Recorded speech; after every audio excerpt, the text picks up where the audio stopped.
सीमा हैदर मामले से जुड़ी एक बहुत बड़ी खबर इस वक्त यहां अखाड़ा में आ रही है। जांच एजेंसी इस मामले को हनी ट्रैप से जोड़कर भी जांच में लग गई है। इसके साथ ही जांच में भी जुटी ये इस बात की भी जांच करती है क्या उसने सेना से जुड़े लोगों को भी सोशल मीडिया अकाउंट से फ्रेंड रिक्वेस्ट भेजी थी, क्योंकि इससे पहले भी हनी ट्रैप से जुड़े कई मामले सामने आ चुके हैं जिसमें आईएसआई पाकिस्तानी लड़कियों या फिर मॉडल के जरिए सेना के अधिकारी और जवानों को फंसाने की कोशिश करती है।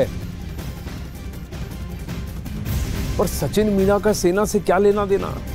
जो काउंटर करते हैं, जो कहते हैं कि ये बस ये दो लवर्स हैं, प्रेम करते हैं एक दूसरे से, और प्रेम करने के चक्कर में और आपस में साथ में रहने के चक्कर में बहुत सारे रूल तोड़ दिए और बहुत सारे पंगे मोल लिए, ये लोग भी कहते हैं। वहीं होटल के मालिक के मुताबिक सीमा हैदर और सचिन मीणा ज्यादातर समय होटल के कमरे में रहते थे और वेज खाना मंगवाते थे। दोनों ज्यादातर फल खाया करते थे, लेकिन होटल के मालिक ने एक ऐसा सच बताया जिससे जाहिर होता है कि दोनों किस तरह से योजना बनाकर नेपाल में मिले थे। वीडियो रील बनाना इन दोनों का शगल है।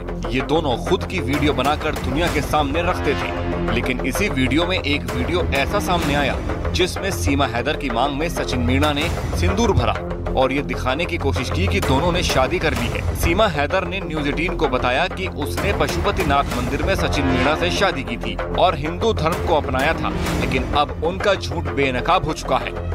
न्यूज़ 18 इंडिया काठमांडू के उस न्यू विनायक होटल में पहुंचा जहां सीमा हैदर और सचिन मीणा रुके थे, लेकिन जो सच सचिन और सीमा ने नहीं बताया वो भी सामने आ गया है।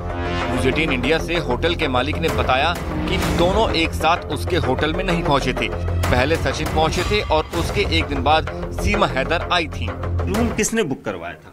रूम सचिन ने बुक करवाया था। कब बुक करवाया? सचिन पहले दिन आया तो उन्होंने रूम बुक करवाया, तो नेक्स्ट डे वो आई सीमा, दूसरे दिन सीमा आई, तो फिर वो लोग एक हफ्ते तक लगभग 8 दिन ऐसा कुछ रहा, तो फिर चला गया।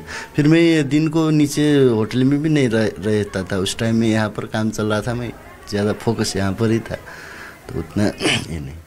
जो वो लोग जब सचिन आए थे तो फर्स्ट टाइम हमारे जो ससुर थे, अभी जो आपने देखा, तो उन्होंने बस स्टैंड से लेके आए थे। हमारे ससुर सुबह शाम को बस स्टैंड में जाते, बस स्टैंड में बहुत से आदमी लोग आते, तो हम लोग कार्ड दे के हमारे पास रूम है, इतना है, ऐसा करके लेके आते हैं। इतना ही नहीं, बात बात पर रील बनाने वाली सीमा हैदर नेपाल के इस होटल में भी रील बना रही थी और होटल मालिक के परिवार के साथ भी घुल मिल गई थी।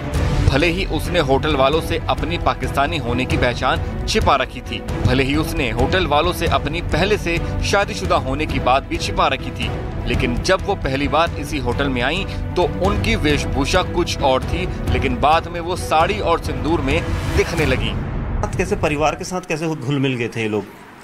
वो लोग सर, जैसा उस टाइम में ठंडी सीजन भी था, थोड़ा ठंडी रहता है यहाँ पर, तो वो लोग हमारे ससुर और सास बाहर धूप में बैठते हैं, तो उस टाइम वो लोग भी बाहर आके उधर ही बात करके वो लोग बच्चे के साथ भी वीडियो बनाया था, सास ससुर के साथ भी बनाया था। अच्छा, मतलब वो जानबूझ के ये सब कर रहे थे और ये भी कह रहे थे कि हमारी शादी होगी। बच्चों के बारे में बताया था? बच्चों के बारे में कुछ नहीं बताया सर, हमको लगा वो फर्स्ट टाइम जब आई थी तो एकदम सिंपल सा वो था, तो 4-5 दिन के बाद साड़ी सिंदूर में दिखा हम लोग, तो शादीशुदा होंगे, तो हम लोग फिर ज़्यादा कस्टमर अगर रूम में बैठ गया तो हम ज़्यादा उनको डिस्टर्बिंग भी नहीं करते। सबसे दिलचस्प बात यह है कि भारत में सीमा हैदर की जांच चल रही है। तमाम एजेंसियों ने एक एक करके सीमा हैदर से पूछताछ की, लेकिन इस होटल के कमरे में भारत से अगर कोई सीमा हैदर और सचिन मीणा के बारे में पूछने आया तो वो सिर्फ न्यूज़ 18 इंडिया आया है। होटल मालिक के मुताबिक भारत से पुलिस भी अब तक यहाँ नहीं पहुँची है। यूपी पुलिस यहाँ आई थी क्या? यूपी पुलिस आए नहीं सर, अभी तक पूछताछ के लिए नहीं आई, कोई जानकारी के लिए नहीं आई। सवाल है कि सीमा हैदर अगर कोई जासूस नहीं है, अगर सीमा हैदर सिर्फ अपने प्यार के लिए नेपाल के रास्ते हिंदुस्तान तक पहुंची, तो उन्हें झूठ बोलने की क्या जरूरत पड़ी, और वो भी सचिन मीणा के साथ शादी करने का झूठ। सवाल है कि सीमा हैदर ने पशुपतिनाथ मंदिर का जिक्र क्यों किया। अब सीमा हैदर के खिलाफ भारत में अवैध तरीके से घुसने के लिए कानूनी कार्रवाई की जा रही है। इस बीच यूपी एटीएस ने एक प्रेस नोट जारी किया है जिसमें सीमा हैदर से पूछताछ के बाद उनके बारे में पूरी जानकारी साझा की गई है। सीमा हैदर से पूछताछ में क्या क्या पर्दाफाश हुआ है और यूपी एटीएस की प्रेस नोट से सीमा के मीडिया वाले बयानों के बीच कितना अंतर है, देखिए रिपोर्ट।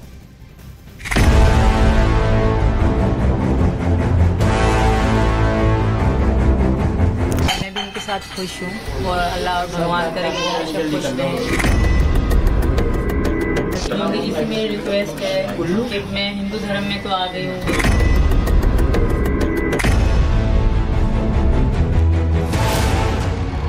पाकिस्तानी महिला सीमा हैदर से यूपी एटीएस कई दिनों से कड़ी पूछताछ कर रही है।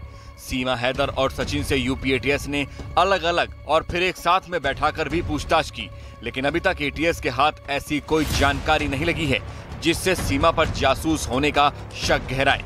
सूत्रों के मुताबिक यूपी एटीएस ने सीमा हैदर को एक पाकिस्तानी जासूस मानकर ही पेचीदे सवाल किए, घुमा फिराकर सवाल किए। यूपी एटीएस ने एक ही सवाल को कई तरीके से पूछा, लेकिन सीमा हैदर का जवाब एक ही था। उसके भारत आने के मकसद के बारे में यूपी एटीएस जितने तरीके से भी सवाल पूछती थी, सीमा हैदर उसका एक ही जवाब देती थी कि वो सचिन के प्यार में भारत आई है। वो सचिन मीणा के साथ अपनी जिंदगी बिताना चाहती है और वो पाकिस्तानी खुफिया एजेंसी आईएसआई की जासूस नहीं है। जो सबसे कह रहे हैं बड़े एजेंसी जासूस हैं, कुछ भी हैं वो कर रहे हैं मेरी जासूस, तो मुझे यकीन है कि कुछ भी नहीं होगा। कुछ है ही नहीं तो कुछ होगा कैसे। मैं इनकी मोहब्बत में आई थी। सीमा हैदर ने जो जवाब यूपी एटीएस को दिया है वही जवाब नोएडा पुलिस को भी दिया था और वही जवाब सीमा हैदर ने तमाम न्यूज चैनलों पर इंटरव्यू के दौरान दिया। यानी कि सीमा हैदर के बयान में कहीं भी कोई भी तब्दीली नहीं है। हर बार ऐसा सदा हुआ और एक जैसा जवाब कोई तभी दे सकता है जब या तो उसे झूठ बोलने की बेहतरीन ट्रेनिंग मिली हो या फिर वो सच बोल रहा हो, क्योंकि सच में छिपाने के लिए, झूठी कहानी बनाने के लिए कुछ नहीं होता। न्यूज 18 को दिए इंटरव्यू में सीमा ने कहा था कि उसे नोएडा पुलिस ने कहा था कि अगर वो झूठ बोलेगी और पकड़ी जाएगी तो उसकी परेशानी बढ़ जाएगी। इसीलिए सीमा ने पुलिस को सब कुछ सच सच बताने का दावा किया।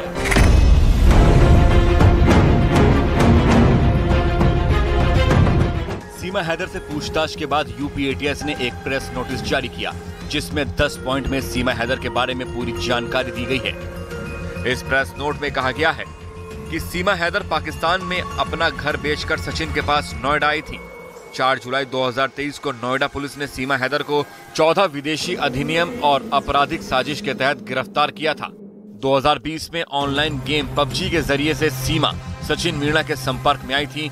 दोस्ती बढ़ने पर दोनों व्हाट्सएप पर बात करने लगे। इनकी बातचीत जब प्यार में बदल गई तब दोनों ने नेपाल में मिलने का फैसला किया। 10 मार्च 2023 को सीमा हैदर पहली बार कराची से नेपाल आई थी।